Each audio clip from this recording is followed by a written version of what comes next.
আসসালামু আলাইকুম। আমার প্রিয় বন্ধুরা কোথায়? বলেন তো এটা কিসের ভর্তা?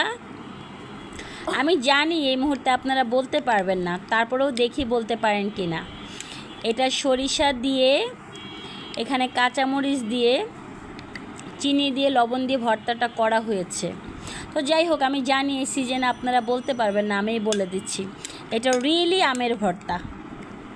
তো আমি গতকালকে 3টা ছোট ছোট আম 150 টাকা চেয়েছে, আমি 120 টাকা দিয়ে এনেছি। তো যাই হোক, আমটাও অনেক ভালো ছিল, টক ছিল এবং একদম গাছ থেকে পাড়া আম ছিল, এত ভালো লেগেছে দেখতে। তো ভাবলাম আপনাদের সাথে একটু শেয়ার করি। আমার প্রিয় বন্ধুরা, আমার সাথে কিন্তু আপনারা রাগ করবেন না যে আমি সিজন ছাড়াই কাঁচা আম খেয়ে ফেলেছি। তো আপনারা যদি বিশ্বাস না করেন, সেজন্য আমটা দেখালাম। কেমন হলো অবশ্যই জানাবেন। আল্লাহ হাফেজ।